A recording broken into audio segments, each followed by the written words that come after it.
Hello, and welcome to the podcast that discusses all things gaming. Coming to you from the home of Indie PopCon, Gen Con, and the gaming capital of the world, we are The Established Facts.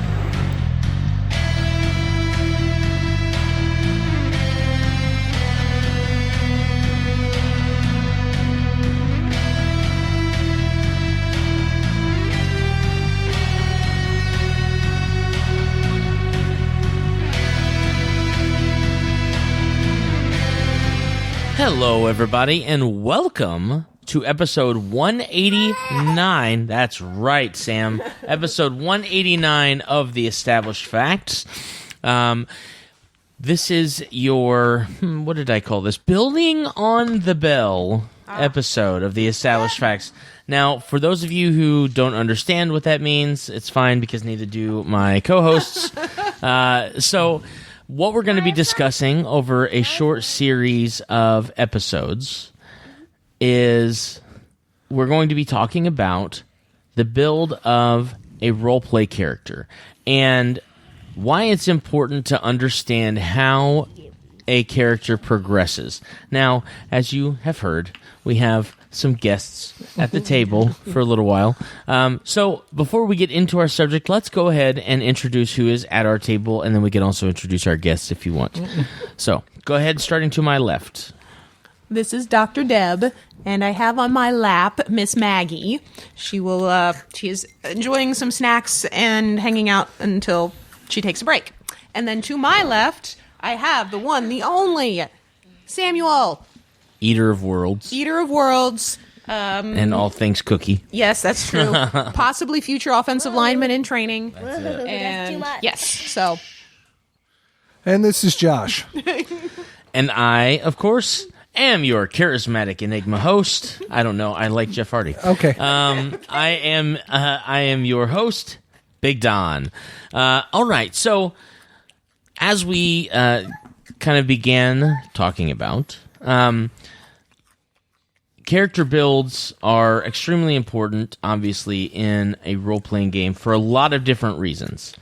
Sometimes we want to build something that is themed after one of our favorite fairy tale characters or favorite superheroes or someone like that. Other times we want to build for balance in the party. If you have a party full of rogues or bards and you might want somebody who can actually deal some damage, it's important to understand the cosmetics of a specific class build. And that is what we are affectionately calling the bell curve of the class build. So, what I'd like to do is kind of get into a little bit of an intro for what this short series is going to maybe look like. And then I actually do have a versus topic for us to discuss to get into it. So, in general, we have, for this series of discussions, we have classified specific classes out of, we're using the core rulebook for Pathfinder. So we have classified specific character classes that are better at specific things or certain things at different level progressions. So we are, if you want to make your little 3x3 graph with us as we go through this so that you kind of understand where we're coming from, we've got on one side of your graph on the x-axis, if you will, for those of you who are... Right, X is the below. Yeah. Horizontal. We have low level progression or low level, which we are classifying a character from level 1 to level 6. We have medium level, which is a character from level 7 to level 12, and then we have high level, which is level 13 to level 20, and we've kind of broken up these levels specifically because, as if you are not familiar with the way that roleplay classes work in Dungeons & Dragons or in Pathfinder and other games, usually as you are gaining level, you are also gaining powers, and there are kind of specific benchmark levels that you hit where you get really good stuff. And so that's kind of why we've divided things up in the manner in which we have. And then on your y-axis, your up and down axis, if you will, we have classes that are good at damage, classes that are good at saves or resisting effects, and classes that are utilized for skills and what they are good at in the skills section. So we're going to be kind of going through, we actually put our own little 3x3 chart together to see what our opinions were for our lower level characters and what does best for damage, what does best for saves, and what does best for skills, which we may get into near the middle to end of this episode. But in general, I think it's extremely important to understand, first of all, when you're building a character, what your intent is. And so that kind of gets me into our versus topic for episode 189. What I would like to discuss is the difference between and your preference for building a character on a conceptual build or building a character on an efficiency build. What you prefer. So just to kind of give you a little further definition on that, conceptual build might be, I really want to build somebody who's like Nathan Drake from Uncharted. So what are some of his characteristics? And then finding a class or building a class around that specific character blueprint. And then, of course, obviously, as your game progresses, depending on how close to that brand you want to stay, may change the way that your build evolves as you kind of go up. Versus an efficiency build, which is like, your party template, your party balance. We have a healer, we have somebody who can deal a lot of damage, we have somebody who's really good at skills, somebody who, a player who focuses more on the utilitarian side of their character and what they're going to be doing throughout the game.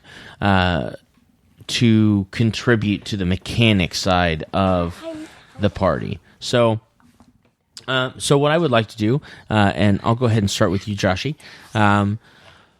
What do you prefer, conceptual build or an efficiency build? I'm gonna. This is gonna sound like a fence-sitting answer, but it's not. It's a conception. I prefer a conceptual build that fits in the party. So Okay. you mentioned that efficiency had to do with being able to fit in the party, fitting a template, whatever it is. Sure. But I want a conception that also fits in the party. Where do you start? I start with a conception, Okay. based off the game we're playing. Because I feel like that. I understand why you're answering it that way. A concept, not a conception. Yeah, conception, just like Limitate. limitate. Yeah, to limitate is to. To limitate is to conception as limitation is to concept. That's it. So I feel like as a player who wants to grow organically in the party, it's natural, and Sam thinks so too. It's natural for you, I think, to kind of graft your build around what's happened in your party versus where your character maybe starts out in the beginning.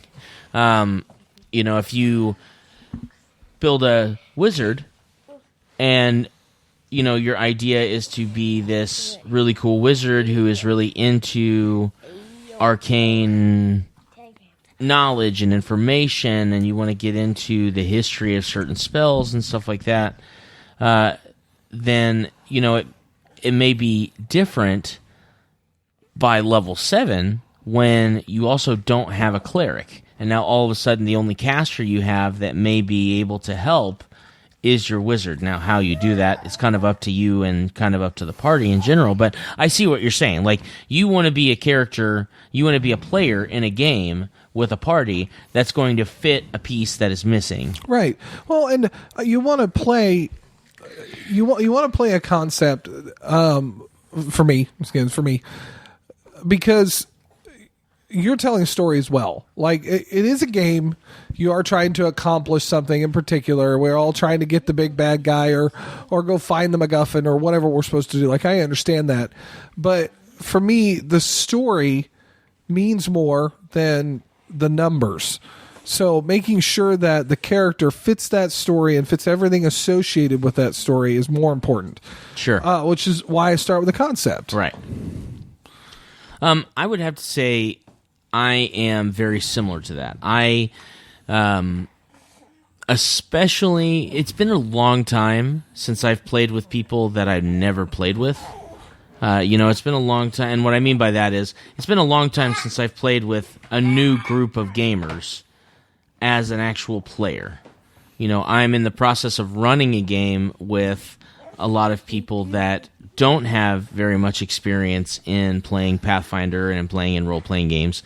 And so that's been really fun as a GM to kind of learn new things about new players.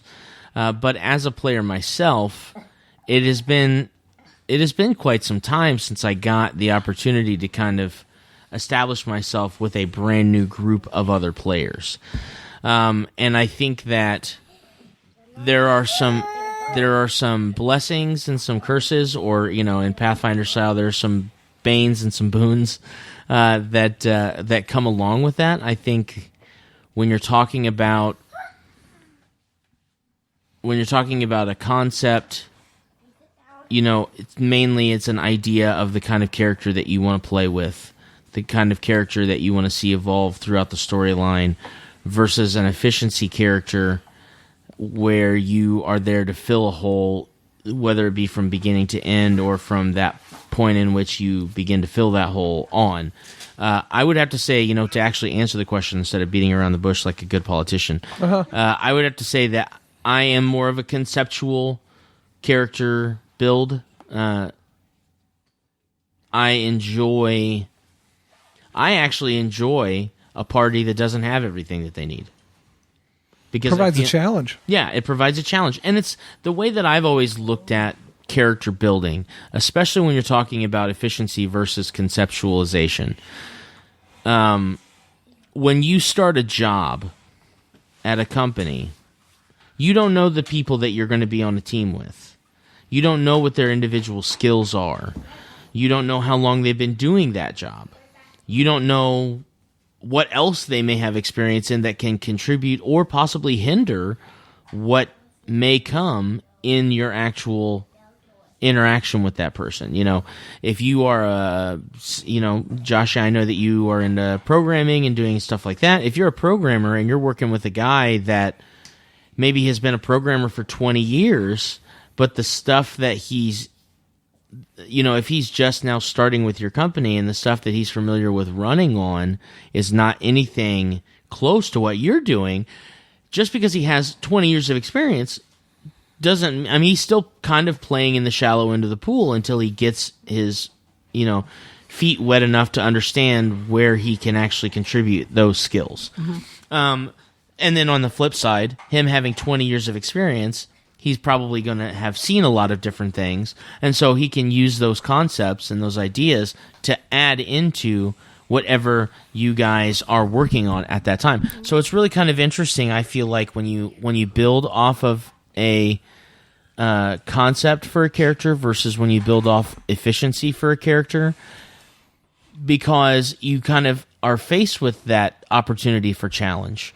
You're kind of dealing with the fact that you might be walking into a party where the barbarian has been scarred because his whole family was destroyed 2 weeks ago, or a paladin that is kind of on a faith crisis and dealing with whatever is going on in their own life.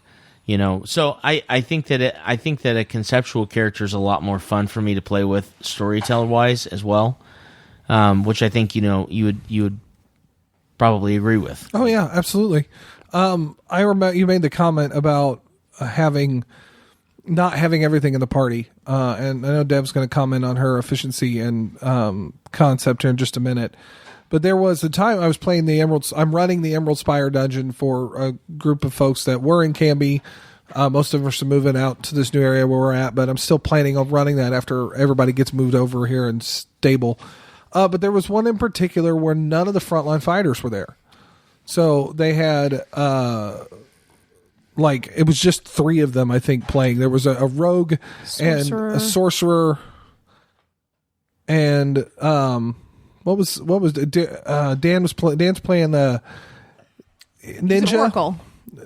Isn't he Oracle in that one? Yes, but it was an Oracle ninja combo, and then a really interesting combo. Derek's playing a spiritualist. Yeah. Right. Yeah. So, as a result, they couldn't fight the way they fought before, and I'm having to improv and make adjustments, and I've got this dungeon crawl in front of me, and I've got these are the things they've got to do to complete this particular mission. And they did it. And they did it relatively well. I mean, it was difficult, but they survived and they accomplished completing the level. And afterwards, Deb was just like, man, I really didn't like not having a frontline fighter. And Kayla, who is not a powerful rogue yet, is like, we did really well for not. And Kayla's only been playing a few years. Yeah. But she was really into it and had a lot of fun with it. So yeah, Deb. Concept versus efficient character. Yeah, so when you're making your build, do you prefer to lean more towards a conceptual build? Like, I have this character in mind that I really want to see come to fruition, or I have a storyline in mind that is going to kind of set the basis of what this character is like? Or are you more of the, I know that Josh is playing a paladin and Don is going to be playing a bard, so we need X, Y, and Z to make sure we have the complete team. So I was thinking about all the characters that I've built in the past and trying to kind of puzzle through that. My personality is fundamentally is a practical personality. And so I do tend to go more toward what are we missing? What do we need? And now listening to you guys, I'm kind of going, I need to rethink that. It's just the way that I tend to function. Because I explain why. I do get concerned, whereas everybody is going off of concept, which is very cool. Like, I'm going to build this and build that. If we end up weighted very strongly toward, we have a ton of diplomats in this group. Everybody can talk their way out of a paper bag.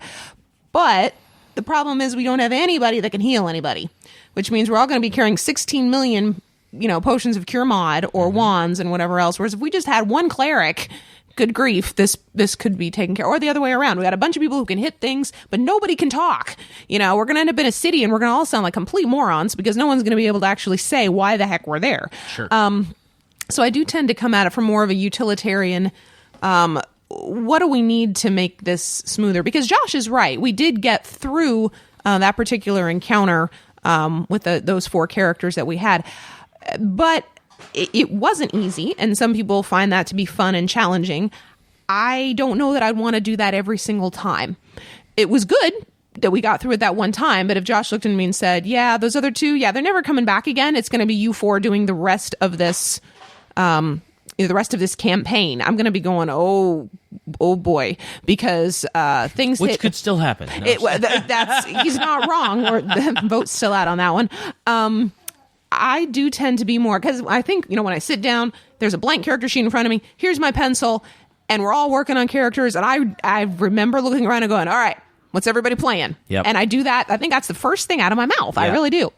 And so, it's like, well, I'm playing a variant on a gunslinger. Okay, you're going to hit things. I want to be this barbarian. Okay, you're going to hit things. I'm going to be this, I just want to be a rough and tumble fighter. You're going to hit. Okay, we got a lot of hitting. Anybody else in here? I'm going to be a rogue, but they're going to be more fighty and be really good with daggers. Okay, you're going to hit things. We don't have anybody who can heal, and we got nobody who knows anything. Okay, sure. Gotcha. And so time to make an oracle. Exactly. Thank you. God bless you. That's exactly right. Or it's time to make a paladin who's more healy, or it's time to just pull out the good old cleric, because everyone knows Deb plays the cleric. That's it. So yeah, I'm more Bards of that. Can heal. They can. Heal. That's true. If they're built right, and then you've got some. Well, we'll get there. That's for later. So yeah, I tend to be more of the efficiency. What do we need? So we're not sitting there with, okay, you got to get out of this room. You have to make a knowledge arcana check, and nobody has knowledge arcana. Right. And I'm sitting here going, okay, we're going to stare at the wall for a while. And then the DM's scrambling, trying to think out what else can I give them so that they can get out of this, because nobody can do the thing you're asking them to do. And that makes it harder on the DM when you're missing an enormous skill set that you're supposed to have for a module. So yeah, Eileen, I'm more efficiency. Then once I have the idea, like, okay, I'm going to be a life oracle. Okay, I'm going to be a bard. Okay, now build the concept out to there. Okay, now what's her background? Okay, now what is her shtick? What is her favorite line? What is that? I build from so efficiency into conceptual instead of the other way around for you guys. Sure.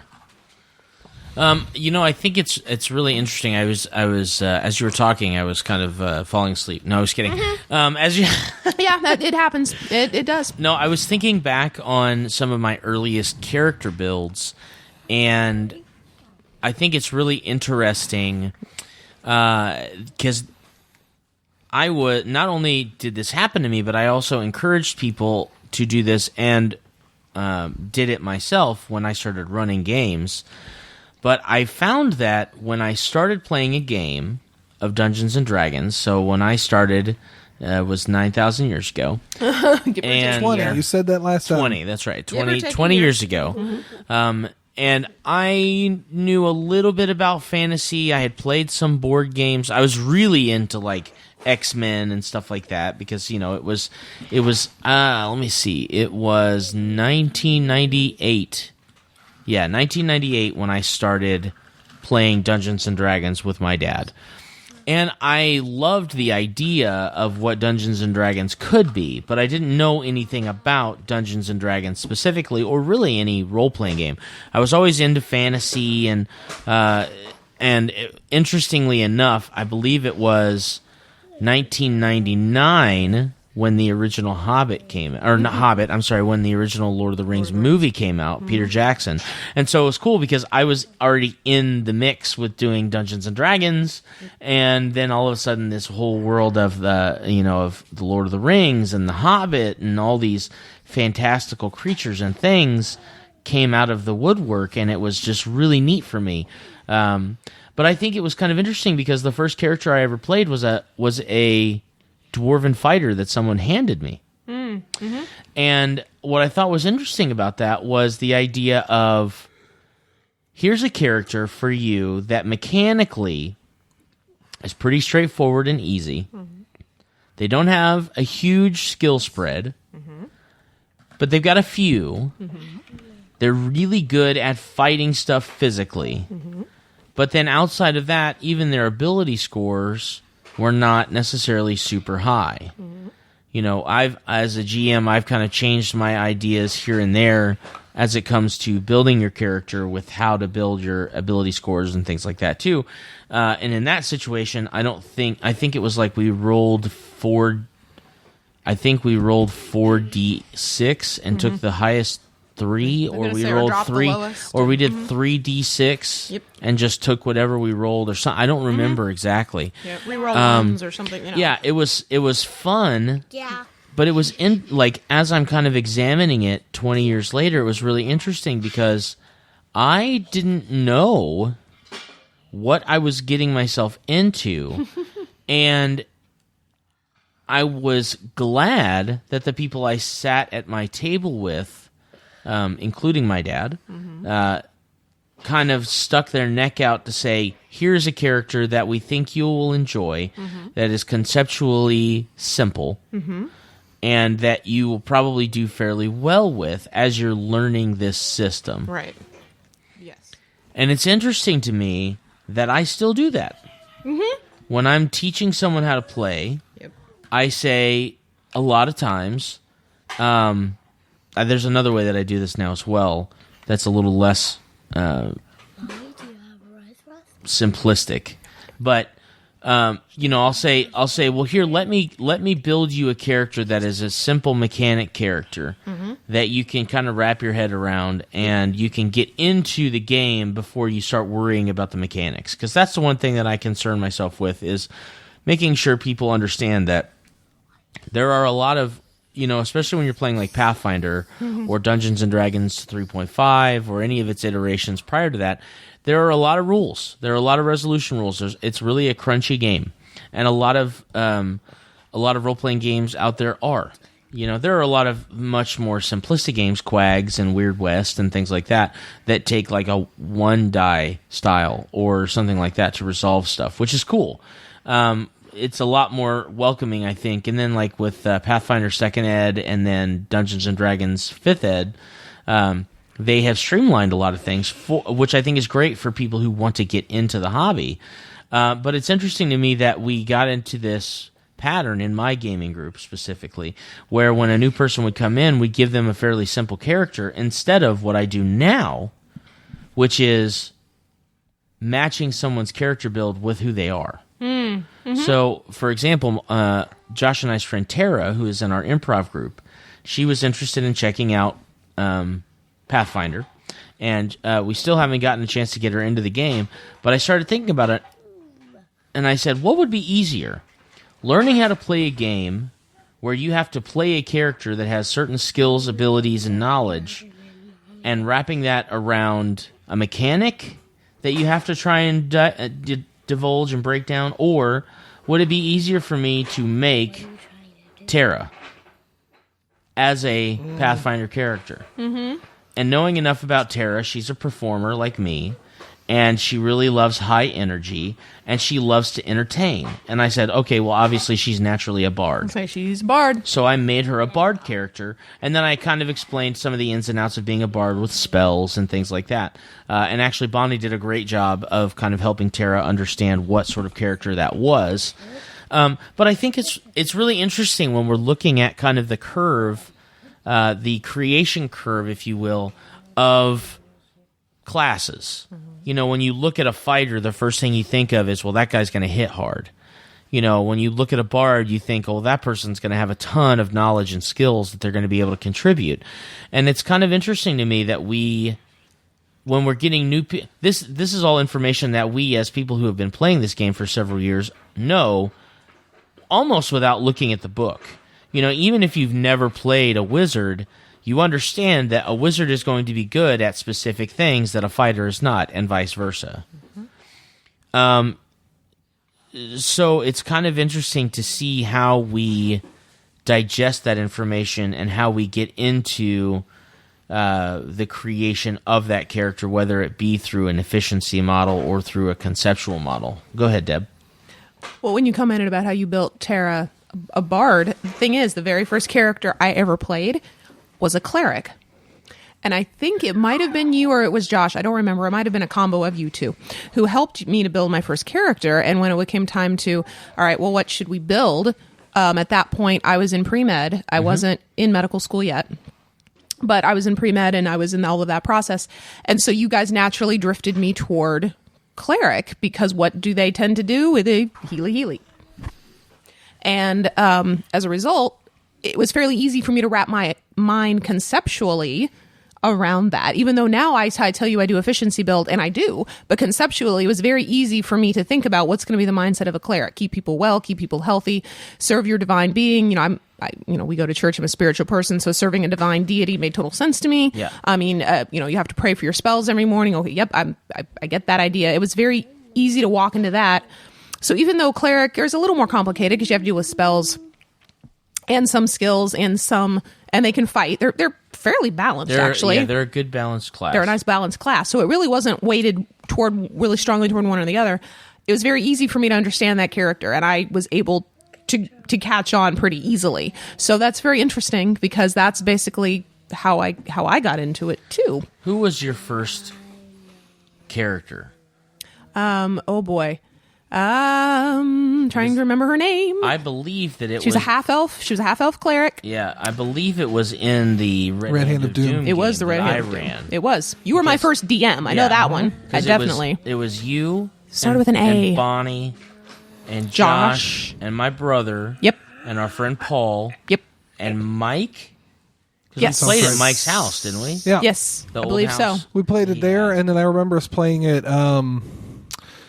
Not at a library, but one of the game stores. We played it at Gamers. Gamers, yeah. It was Gamers. We played it at Gamers a couple of times. I remember running that game. Elandriel? I feel like it was started with an A. She was a half elf. I cleric. probably still have those characters somewhere. Probably. I'll have to see if I can find them. Dungeons & Dragons 3.5. Yeah, it was. But yeah, she was a half elf.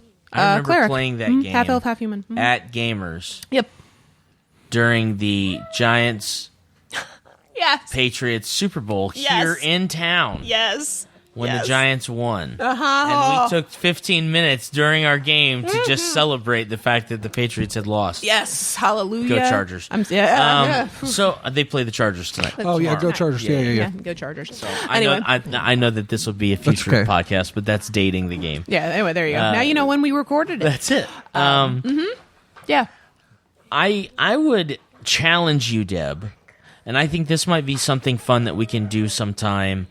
We've done it before on the podcast, but I think it would be interesting, especially, I know we've been talking about possibly doing a 5th edition series of playing through, and we haven't really determined the logistics of how we're going to do that. Right. I haven't played 5th Ed. At all. And it's fun. It's I played a lot 4th of fun. once and wanted to cry and never touched it again. For what 4th was in horror, 5th definitely makes up for it. Okay. It's a very anything good to redeem system. themselves is all I'm saying with me. It's a very good system. I ran to Pathfinder and never returned. So, all right. I'm interested to seeing what they've done with it, frankly, from a curiosity standpoint. I am curious. So, right.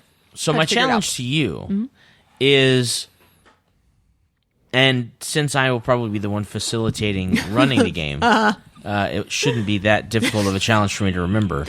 One would But hope. the challenge for you is I would like to sit down, and whether we do it on the mics or not, I would like for you to have an idea, and we'll do a backstory from the childhood of a character to where you are, and why you become what you become, versus I'm walking into a game, and the concept I have is to play a cleric. Right.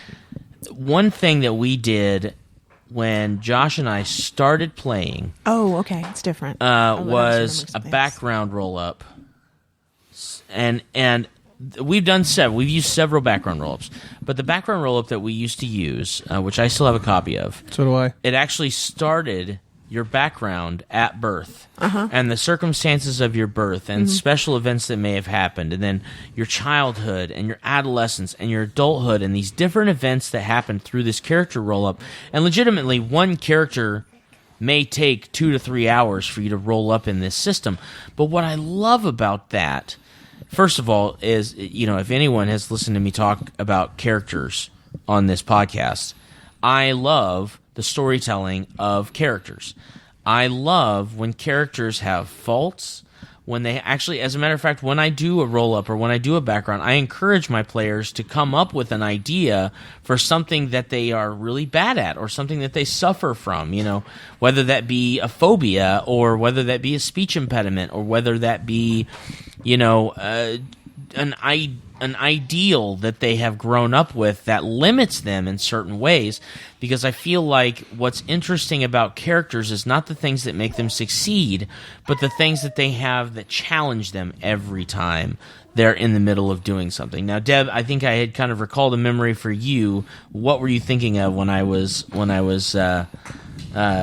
talking about a background roll-up? I was remembering, and I think we've talked about it on the mics before, but we haven't done it on the mics. We've talked about you walking through. It was me, Bonnie, Carrie, and Josh was kind of off in the corner. He was playing a video game, so we sort of chimed in every once in a while on walking us through it. It was I want to call it a background, but I don't think it really was. It was, we were building we were building the world, we were building the characters, we were building a game. It was background, but it was more than just the character, because we were also building, this is the town that we live in, and this is kind of what the main focus, it was kind of an old west style. It was country farmers, but there was enough, I ended up as the librarian. I worked at the library, but I had grown up very good friends with Bonnie's character and Bonnie's character and Carrie's character, and the three of us. And so we just started, and there was no dice to be found, but we just started talking and saying, well, I think that this is what I've been doing for a while. It was a bouncing back and forth, and it was neat because as I was sitting there, I was watching the world kind of start to grow up in my mind, because I'm a visual kind of person. So I was starting to imagine the house that I lived in this game, and I was imagining the library where I worked, and so I was going to definitely be more of a it was going to be a very strong knowledge base, but it wasn't really a bard. I was more like a researcher, investigator. More of that would have been the class if you want to pick a class. But we didn't even get to that point. But we really, by the time we got to the end of that discussion, because it was a discussion, we really wanted to build these characters and play them, even though, and because we were building them together, it was very organic. Yeah. And they worked well together, and they were very different, but they worked well together because of that. So I know we've talked enough about background development that people out there are probably yawning and going, get on with it. But that was a really neat way of starting with a concept, because it was conceptual. What kind of world is this? Well, it came out of a discussion that we had on improv skills. That's what it was. You guys were talking about Josh and I. It was early in your improv days. Yeah, we were talking about some of the concepts of improv and yes-anding your partner and who are you, where are you, and why are you there? And we use those two specific concepts to start telling a background story of you and I think my brother and Josh and Bonnie and Carrie. Yes. And how you were all connected. And very similar to if you've ever played Fiasco, kind of the connections options when you have, like when you're setting up the story, how characters are connected in that kind of same vein, but without the Fiasco rules. It was really just kind of open storytelling and conceptualizing different things. And I think you actually started it with, I think you even asked Bonnie. I think you were like, Bonnie, who are you, where are you, and why are you here? And Bonnie just started, boom, boom, boom. And then she went, I think you went to Carrie and was like, all right, Carrie, who are you, where are you, and why are you here? And that was the three pieces. And then my next question was, how do you know Bonnie? How do you know Bonnie? Yep. And then it built. And it was really neat to do it that way. Because those are the three important questions in improv, and the relationship and the location are the two most important pieces of information in a scene. That's it. Well, and usually with that relationship, it kind of building it that way kind of solves the efficiency problem, because Bonnie and Carrie and I are not going to create identical characters. That would be silly. Right. Even if we're playing triplets, we're not going to build identical characters. You're all, in general, your everyday normal personality, you're all very individualized in the things that you like, in the things that you create, in the things that you watch and read and listen to. Right. And so that came into our character build, and by the time we were done, I didn't feel like I had to fill in a blank, like, oh, we're missing this in this particular, town, because it was part of the organic build of the backstory. Right. And so that was it was very helpful. And so I don't know that when it comes to, okay, let's start a new game, everybody pull a character sheet and let's just start, it misses something of that. I think it would be a lot more fun to, around the table, you have paper to write notes, but you don't have a character sheet in front of you at all, and just start, who are you, where are you, why are you here? And just go around the table and watch that, because I don't know if we've done that backstory. Have we done it? We have. I don't remember it. We did it about a year and a half. I've had a baby since then.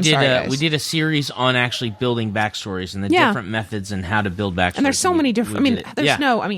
The list is longer than my arm probably. I'm Who are you, where are you, why are you there was one of the three. Yeah, which is a great idea. But the important thing, and I know we've probably gotten off on a little bit of a rabbit trail, but I think it's a good rabbit trail. But when you do eventually build the character, and if you're going to stick with one of these, like these are the 11 that Pathfinder has, I think it's important that you understand, I would want to understand what is your progression going to be? Because if you're walking in to play a sorcerer and you're expecting, and you hear your best friend who's going to be playing a fighter and going to smash things, if you're expecting that your sorcerer is going to do that same thing that the fighter is going to do, you're going to be sorely disappointed. Yeah. And then you're like, what the heck am I even doing? I shouldn't have played a sorcerer. This is stupid. They can't do anything. And it's disappointing to you. Whereas if you understood going in what you're going to be good at early and what you're going to be bad at early, and then be able to understand the progression and the growth that character is going to do going from first up to 20th or however you end it.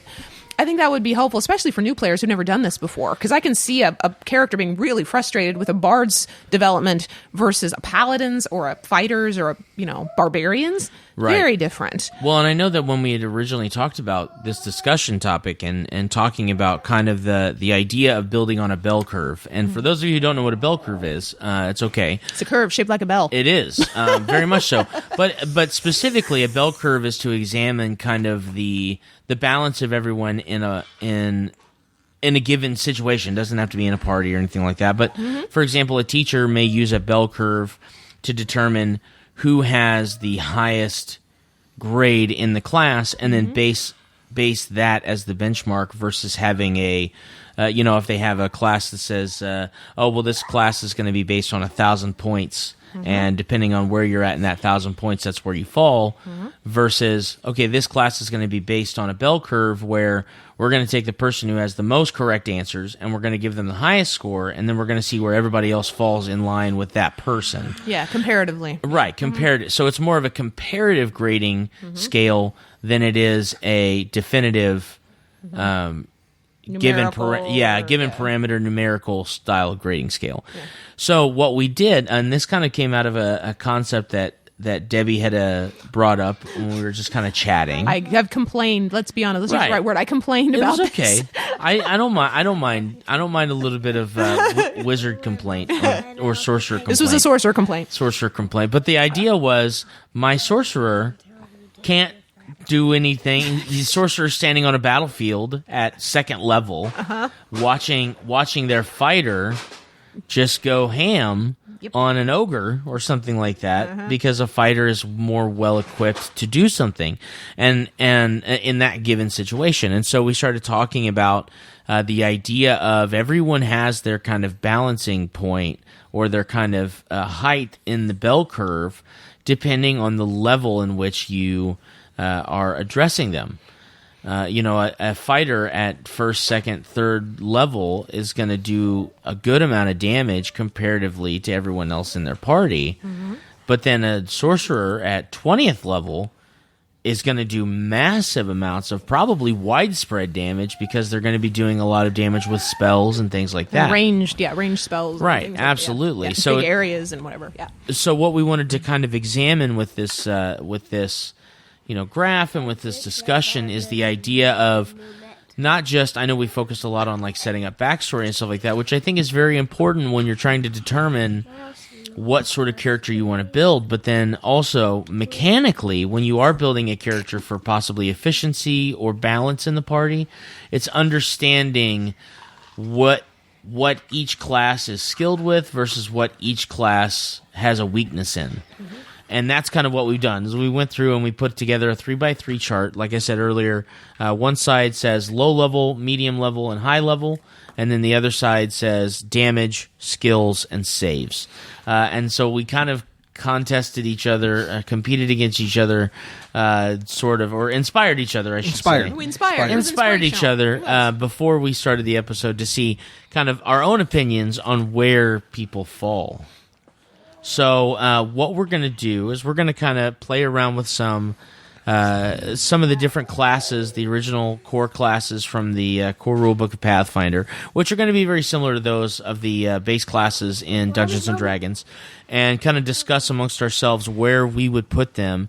And then we're going to share with you some of the results that we have for this chart. So what I would like to encourage you to do, again, is if you want to go in and kind of put together your own little chart so that we can walk along with this as we go through. Pause this right now. So press the pause button. Get out the piece of paper. That's it. Do a 3x3 grid.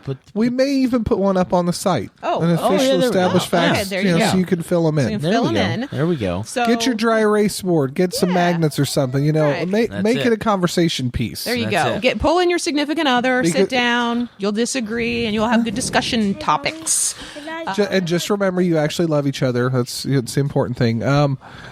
But for the next few episodes, the plan is for us to kind of go through the low level tiers, the medium level tiers, and the high level tiers, and see where we think these 11 character classes land with damages, saves, and skills, and how they may shift from low to high. You may see it look very different from your lows, and I expect that we will low to high. But I want to be very clear on it, because I think what we're doing now is kind of introducing the series. And the biggest thing we want to put in here is that these are opinions. Yes. So, and I know Paizo has not authorized any of these. Facts. These are facts. These are established facts. Paizo, don't sue us. We love you. because every person can go through and statistically, the numbers say that such and such should be this, or these spells say this and this should be this. But if we had somebody like Derek on here, Derek is of the opinion that a bard could fit in all 9 of these parts of the grid. Which I totally disagree with. But he's proven it on a few occasions, especially when it comes to damage dealing on bards. It's ridiculous. I mean, if you, I guess... First level? I've never watched him hit things hard at first level. He has... His ability to manipulate a bard to his will is ridiculous. Okay, so you're just saying that he's like a telekinetic... what is the person who can manipulate? So he's manipulative. So Derek is manipulative. He's a telepath. He's a telepath. All right. I think that should be our established fact, that Derek is a manipulative telepath. No, I have an established fact. Oh, okay. Gotcha. No, I think that in general... And this can be like a bonus episode we do after we get done with kind of going through these is how do you allow a character class to facilitate any hole? If you're a fighter but you don't have a cleric, how does your fighter become somebody who takes on the welfare of others and heals? What do you do to? He has a bandolier of potions. Right, absolutely. That's it. You take cross-class skills to be able to heal somebody from dying, and then hopefully you have a healer's kit. I think that would be kind of a fun spin-off series for this, or discussion anyway. It's just, okay, now that we've talked about the highs, mediums, and low-level progression, what's good at, or who's good at what, okay, now how do we engineer a paladin to sneak into a room and not get caught? Things like that. I think it would definitely be kind of a fun discussion. All right. Let me see. So, on our last episode of the Established Facts, we established, as we learned today or then, simple concepts like names are still difficult for Prime. Yeah. And as we have established on episode 189, our Building on the Bell episode of the Established Facts, we have established, don't be limited by your character's conception. Always be open-minded for whatever may come. Limited conception, minded. Thank you so much for listening to episode 189 of the Established Facts, and we will check you later. With a dictionary. That's it. Bye. They're all spelled right, though. It's true. It's true. And you know what? They're probably in there. Oh, all right, bye. Deuces. Bye. Please visit us at www.theestablishedfacts.com and our Facebook page, facebook.com/theestablishedfacts.